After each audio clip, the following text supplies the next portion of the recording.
Si estás conmigo, todo lo que quieras te lo doy. Dicen que Vicente Fernández nunca salió de un cuarto sin conseguir lo que fue a buscar. Nunca. Ni en el escenario, ni en los negocios, ni mucho menos cuando se le metía algo entre ceja y ceja en la oscuridad de una noche de farándula. Pero hubo una noche, una sola noche en toda su vida de rey y de charro y de hombre acostumbrado a que el mundo le abriera las piernas antes de que él siquiera tocara la puerta. Hubo una noche en que Vicente Fernández entró a un cuarto y salió con menos de lo que traía. Y el cuarto era un camerino, y quien lo mandó a volar, con una calma que daba más miedo que cualquier grito, fue una muchachita tejana de voz dulce y carácter de acero que se llamaba Selena Quintanilla. Si eres de los que creciste con Selena en la sangre, de los que todavía sientes un apretón en el pecho cuando suena Bidi Bidi Bom Bom, suscríbete a este canal porque aquí contamos los secretos más inéditos de la reina del Tex-Mex. Y esta noche, compadre, comadre, esta noche nos vamos al fondo de una historia que te va a quitar el sueño. Porque lo que pasó esa noche no fue solo un encontronazo entre dos artistas de mundos distintos. Fue algo que tocó fibras que nadie quería tocar. Fue la noche en que el hombre más poderoso de la música mexicana se encontró con la única persona en toda la industria que no le tenía miedo. Y fue también la noche en que el propio padre de Selena, Abraham Quintanilla, ese hombre que se pasó la vida presentándose al mundo como el escudo protector de su hija, mostró una cara que muy pocos se han atrevido a nombrar en voz alta. Quédate, porque en unos minutos vas a entender por qué esta historia no es solo chisme. Es la historia de una mujer que eligió quién era en el momento más difícil. Y eso, a estas alturas, merece que se cuente completo. Para entender lo que ocurrió en ese camerino, hay que entender primero en qué momento de la vida estaba cada uno de los protagonistas de esta historia. No se puede leer una escena sin leer el contexto que la rodea. Y el contexto aquí es tan importante como la escena misma, porque sin el todo parece un accidente. Y lo que pasó esa noche no fue ningún accidente. Selena Quintanilla en ese momento era una joven que cargaba sobre los hombros el peso de un sueño que no era del todo suyo. Era el sueño de Abraham, su padre, un hombre que había intentado ser músico antes que ella, y que había chocado contra todos los muros que la industria levanta frente a quienes no tienen ni el apellido correcto ni las conexiones adecuadas. Abraham había fracasado, no de manera estrepitosa ni pública, sino de esa manera silenciosa y corrosiva que es en muchos sentidos peor. Había llegado hasta cierto punto y no había podido ir más lejos. Y ese punto de quiebre se había convertido en la brújula que orientaba cada decisión que tomaba respecto a sus hijos, y en particular respecto a Selena, porque Selena era la que tenía el don que él nunca tuvo, esa conexión con el público que no se aprende ni se fabrica, que o se tiene o no se tiene, y que en Selena era tan evidente desde niña que cualquiera que la veía actuar salía convencido de que estaba frente a algo que no se ve todos los días. Abraham había construido alrededor de ese don una estructura de control tan apretada que a veces era difícil distinguir dónde terminaba la protección y dónde empezaba la prisión. Él manejaba los contratos, él decidía los repertorios, él aprobaba las entrevistas, él elegía con quién hablaba Selena y con quién no.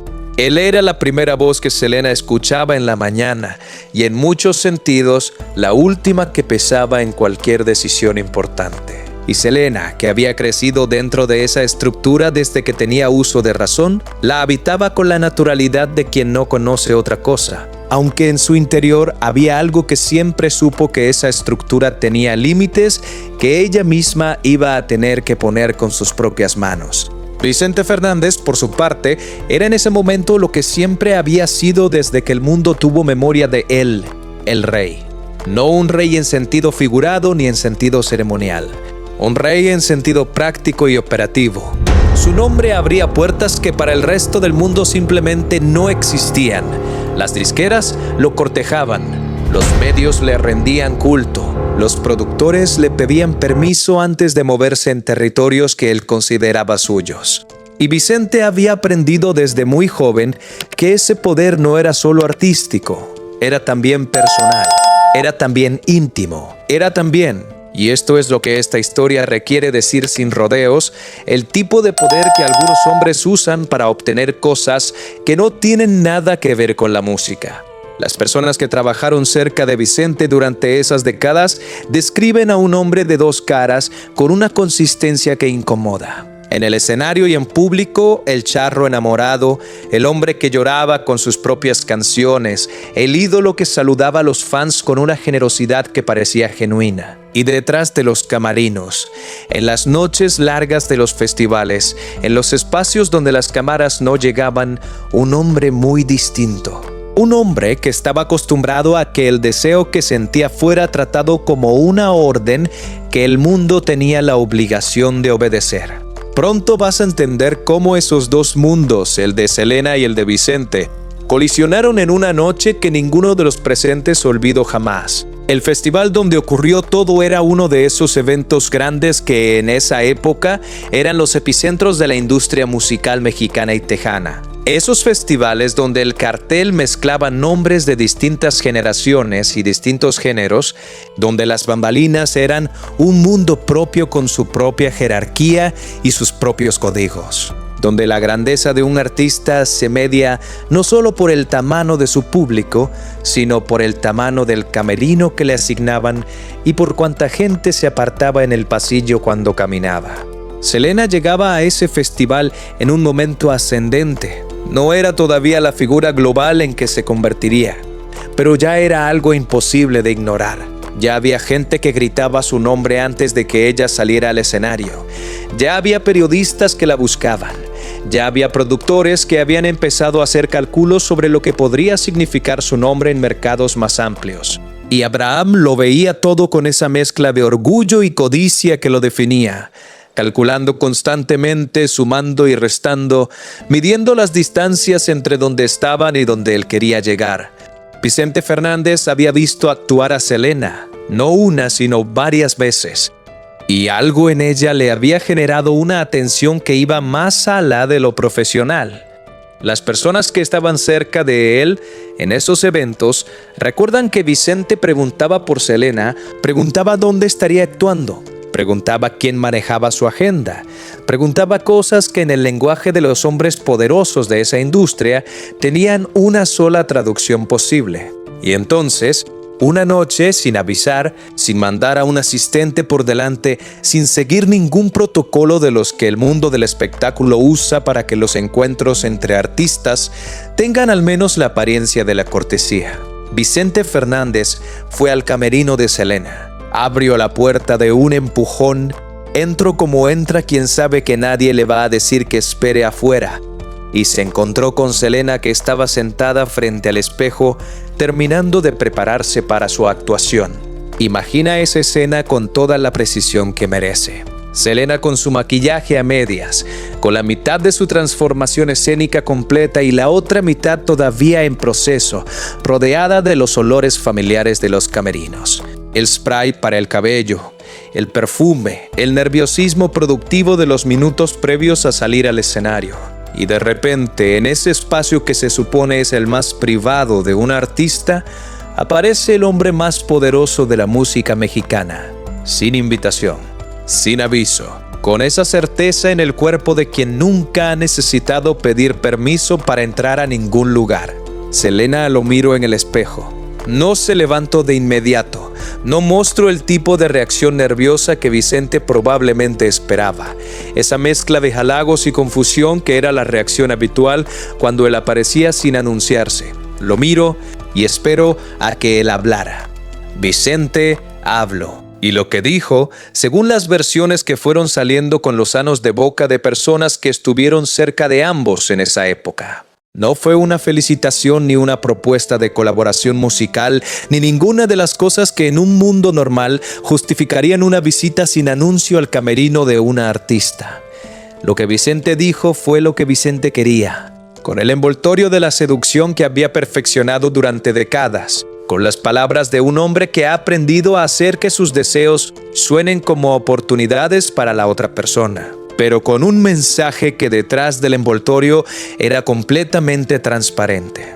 Le dijo a Selena que la había estado observando que lo que ella tenía era algo que el mundo todavía no había entendido del todo. Le dijo que con el al lado, eso que ella tenía podría llegar a lugares que ella sola no podría alcanzar. Le hablo de disqueras, le hablo de mercados, le hablo de su nombre en escenarios que en ese momento para Selena eran todavía territorio desconocido. Y mientras hablaba de todo eso fue dejando en claro, con la habilidad de quien ha tenido esa misma conversación muchas veces, que lo que proponía no era una alianza de negocios ni una amistad de colegas. Era otra cosa. Era el tipo de cosa que en esa industria se entendía perfectamente sin necesidad de usar las palabras exactas. Vicente Fernández quería que Selena fuera su amante. Así, sin adornos, sin eufemismos que suavicen lo que fue, el hombre más poderoso de la música mexicana fue al camerino de una joven artista tejana a proponerle que durmiera con él a cambio del impulso que él podía darle a su carrera. Y aquí es donde la historia se parte en dos, porque lo que ocurrió después es lo que define todo lo que viene. Y en unos instantes te lo voy a contar completo. Pero primero necesito que entiendas algo que muy poca gente menciona cuando se cuenta esta historia. Algo que involucra a Abraham Quintanilla de una manera que resulta muy difícil de procesar si tienes la imagen del padre protector bien instalada en la cabeza. Abraham sabía lo que estaba pasando en ese camerino. No lo supo después, no lo descubrió por casualidad. Había habido conversaciones previas. Conversaciones en las que representantes del entorno de Vicente habían hablado con Abraham sobre Selena, sobre su carrera, sobre las posibilidades que se abrirían si ella contara con el respaldo de alguien de ese nivel. Conversaciones que Abraham había tenido en ese tono suyo de hombre de negocios que evalúa opciones, que suma costos y beneficios, que mira el tablero completo antes de mover ninguna ficha. Y Abraham, ese hombre que en público se presentaba como el guardián incorruptible de su hija, había calculado, había medido, había pensado en lo que significaría para el sello disquero familiar, para los contratos que necesitaba, para el salto que quería dar con la carrera de Selena, tener a Vicente Fernández de aliado en lugar de tenerlo como obstáculo. No dijo que sí de manera directa. Los hombres como Abraham no operan con esa clase de transparencia, pero tampoco dijo que no, y en el lenguaje de esas conversaciones, no decir que no tiene una sola lectura posible. ¿Alguna vez has sentido que alguien que debería ser tu escudo se convierte, sin que nadie lo diga en voz alta, en la puerta que te deja expuesta? Esa pregunta tiene una respuesta en la historia de Selena que en unos momentos te voy a contar. Y cuando la escuches vas a entender por qué esta historia duele de una manera que va mucho más a la del chisme. Lo que Abraham hizo, o más precisamente lo que no hizo, en esa ecuación es una de las partes más oscuras de la historia de los Quintanilla. No porque sea el único padre en la historia del entretenimiento que puso sus ambiciones sobre el bienestar de su hijo, sino porque el contraste con la imagen que él mismo construyó es tan brutal que resulta casi imposible de sostener en la cabeza al mismo tiempo. El Abraham que protegía a Selena de todo el mundo, que revisaba cada contrato, que expulsaba a cualquiera que él considerara una mala influencia. Ese mismo Abraham había estado dispuesto a mirar hacia otro lado, mientras el hombre más famoso de México entraba al camerino de su hija, con intenciones que cualquier padre debería haber bloqueado antes de que llegaran a esa puerta. Esa contradicción no tiene explicación sencilla, y eso es lo que la hace tan perturbadora.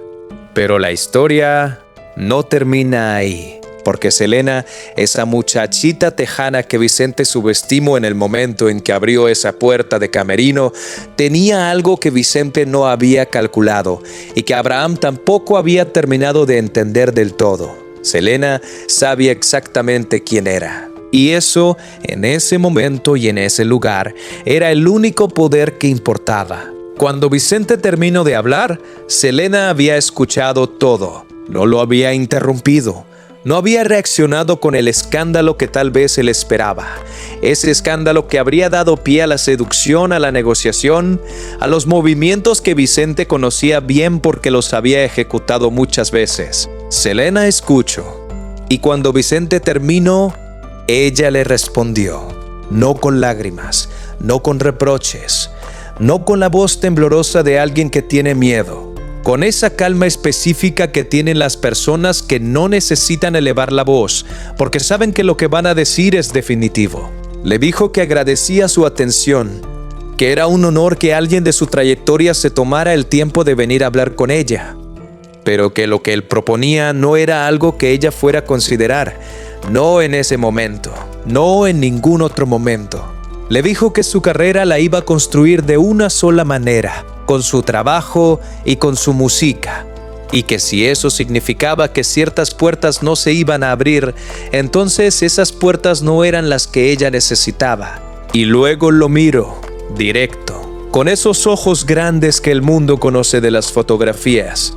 Y Vicente Fernández, el rey, el charro de Huentitán, el hombre que nunca salía de un cuarto sin conseguir lo que fue a buscar, no tuvo nada que decir. Salió del camerino. Las personas que lo vieron salir describen una energía que nadie en ese pasillo malinterpretó. No era la energía de un hombre que acaba de tener una conversación amable. Era la energía de alguien que había recibido algo que no esperaba recibir y que no sabía todavía cómo procesar. Furioso no es quizás la palabra exacta, aunque la furia estaba ahí. Era algo más complicado que la furia simple. Era la confusión que produce en un hombre acostumbrado al si la primera vez que alguien le dice que no de verdad. Y entonces empezó lo que en la industria se conoce como el silencio organizado. No hubo una amenaza directa. Los hombres con el nivel de poder de Vicente no necesitan amenazar directamente porque el sistema trabaja para ellos sin que tengan que pedirlo. Lo que hubo fue una temperatura que bajó varios grados en ciertos espacios de la industria cada vez que el nombre de Selena aparecía. Productores que de repente no devolvían llamadas, eventos donde el nombre de los Quintanilla desaparecía de los carteles sin explicación que nadie daba ni nadie pedía. Puertas que estaban abiertas y que de un día para otro estaban cerradas, sin drama, sin escena, simplemente cerradas. No se puede trazar una línea directa con pruebas documentadas entre cada puerta cerrada y la noche de ese camerino. Pero las personas que vivieron esa industria desde adentro en esa época no necesitan pruebas documentadas para leer lo que estaba pasando. Los códigos de esa industria eran tan claros como los de cualquier otro ecosistema de poder. Cuando alguien con ese nivel de influencia mostraba su molestia, aunque fuera en silencio, el resto del sistema respondía. Y Abraham lo vio, y Abraham, en lugar de ponerse del lado de su hija de la manera en que ella necesitaba que se pusiera, en lugar de construir una barrera entre Selena y las consecuencias de ese no, empezó a presionar desde adentro. No lo decía con esas palabras.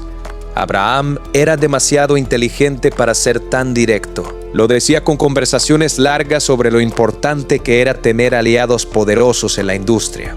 Lo decía con comentarios sobre lo difícil que era mantener el impulso de una carrera sin el respaldo de los nombres correctos. Lo decía con esa habilidad específica que tienen los padres dominantes para envolver la presión en el lenguaje del cuidado, para hacer que lo que en realidad es un empujón hacia algo que tú no quieres suene como un consejo sabio de alguien que te conoce mejor que nadie. Selena lo escuchaba. Y Selena, que había aprendido desde niña a leer las capas de su padre, entendía perfectamente lo que había detrás de cada una de esas conversaciones. Entendía que Abraham no le estaba pidiendo que reconsiderara por ella, le estaba pidiendo que reconsiderara por él, por el sueño que él había construido alrededor de su talento, por la maquinaria que él había levantado con sus propias manos y que necesitaba combustible que ella, al decir que no, había cortado. Y esa comprensión, ese momento en que Selena vio completo el cuadro de lo que su padre había estado dispuesto a dejar pasar, fue probablemente uno de los momentos más dolorosos de su vida adulta.